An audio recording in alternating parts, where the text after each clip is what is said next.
One of the most common questions when you're talking to photographers, videographers, or anyone who's doing social content creation is, what is in your camera backpack? So with that said, let's talk about it.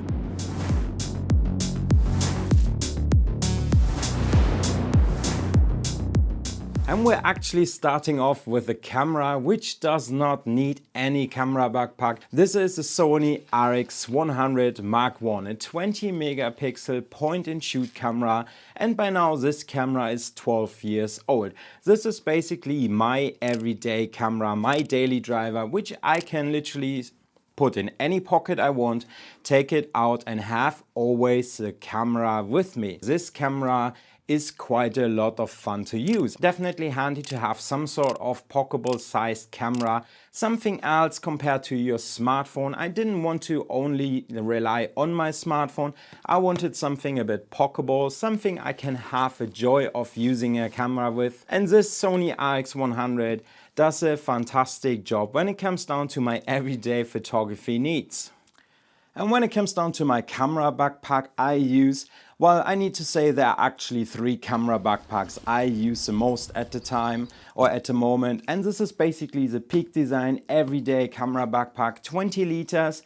This is still a fantastic bag. I bought this bag like 5 years ago or so.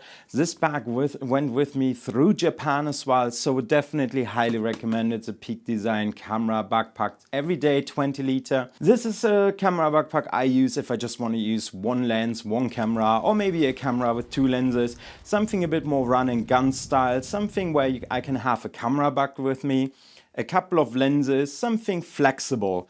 Then I got 2 more camera backpacks. The Viesco Black Snipe 25 liter. This is my main to-go camera backpack at the moment. Fits 25 liter worth of camera gear. It's waterproof, got a very nice design, flexible inside as well, so I can use it anytime as a camera backpack or even just as a normal backpack. And then my old Manfrotto Pro Light Backloader M. This is a fantastic camera backpack as well. Both camera backpacks are kind of similar yet a bit different. Both are flexible from the inside. One is 100% waterproof, the other one needs a rain cover if it would be raining, but sometimes it's definitely good to have 2 camera backpacks.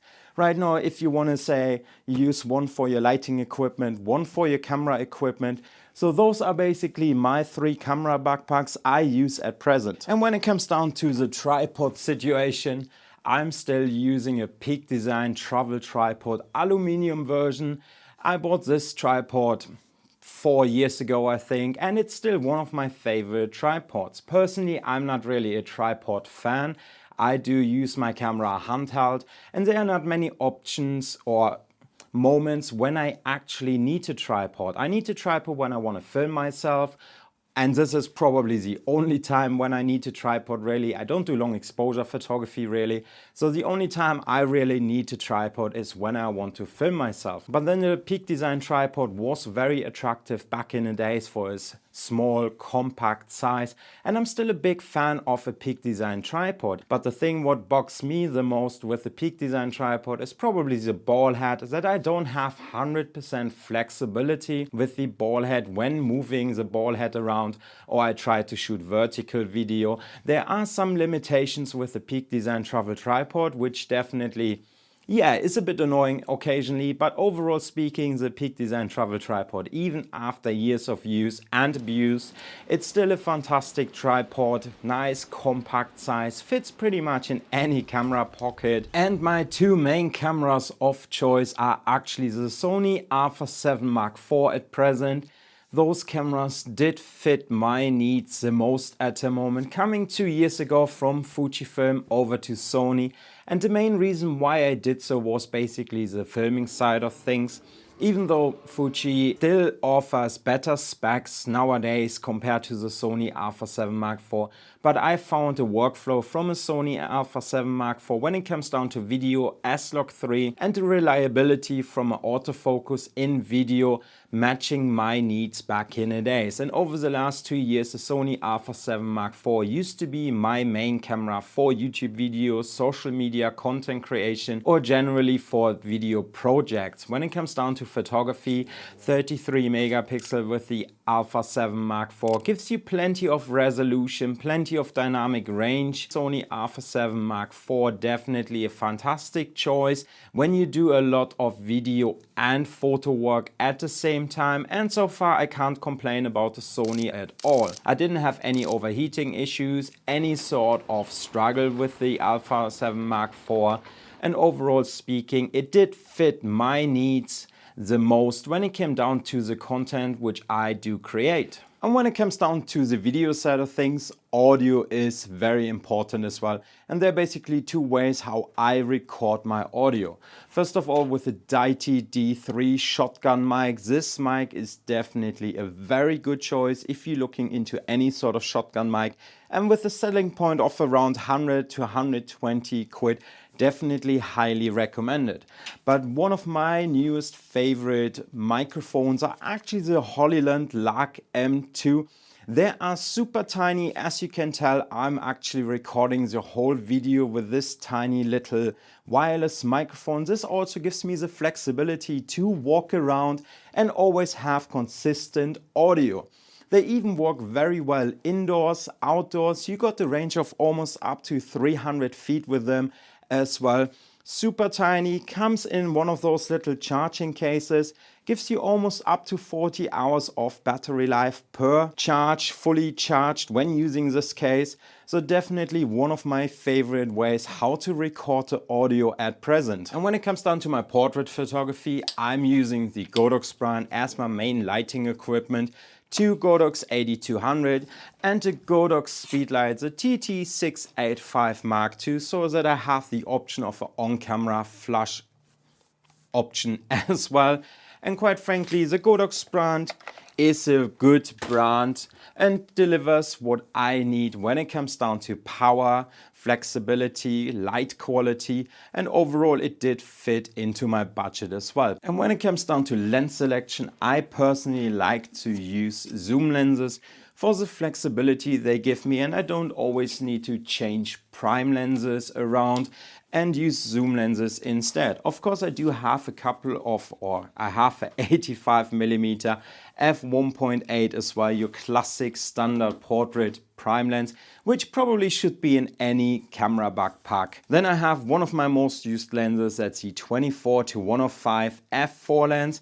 This is a lens I use a lot in my home studio because it gives me great flexibility right now when your home studio is not the biggest and you don't always need to swap primes around, and overall just a great flexibility. Optical steady shot built in as well, great quality, great sharpness, and overall a great performer when it comes down to a zoom lens, the 24-105. Even though f4, but as more you shoot in the studio, as less you're looking for wide, fast lenses, and the f4 lens will easily do the job. As a third lens, I'm having the Samyang 35-150 f2 to 2.8. This is kind of my replacement for the 70-200 at the moment, even though if I'm still looking into a 70-200, potentially from Sigma, because I do like Sigma lenses a lot. But this is basically my replacement at the moment. 35mm up to 150mm gives me great flexibility. I can shoot at f2 at 35mm or f2.8 at 150mm. But also if I want a bit more reach, I can swap a Sony Alpha 7 Mark IV to a 35mm crop mode and get a bit more reach out of 155mm at the long end. So definitely a great lens as well. Also a great lens for anyone who can't decide what sort of prime lenses you might want. The 35-150 would give you a great flexibility to try to figure out what is your preferred zoom range or zoom focal length. So the 35-150 definitely a fantastic lens, gives me great flexibility as well. The last lens is a Sigma 16mm up to 28mm, which is my main to-go lens when it comes down to filming, because I can go close enough to have a bit of a headshot, but also wide enough to give you a good understanding what's going on within a scene. And the autofocus is pretty decent as well. Lightweight, internal zoom.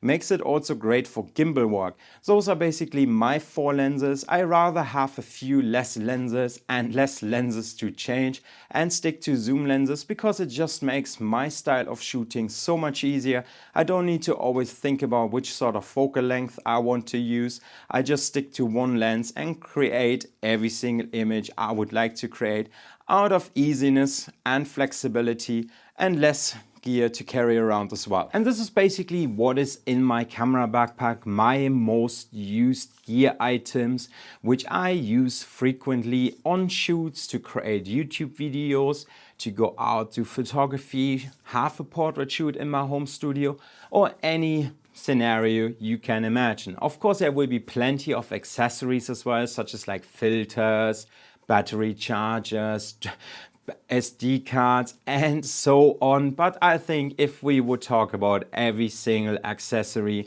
I use, we would still sit here and talk in hours. So I just thought I'd give you the main gear items I have in my camera backpack because that's probably the most interest of you. And with that said, I hope you liked this video, guys. Like, comment, subscribe, do all the good stuff. If you got any questions, let me know in the comments, drop them down. And with that said, I'm gonna see you, my friend, very soon in another video. Take care.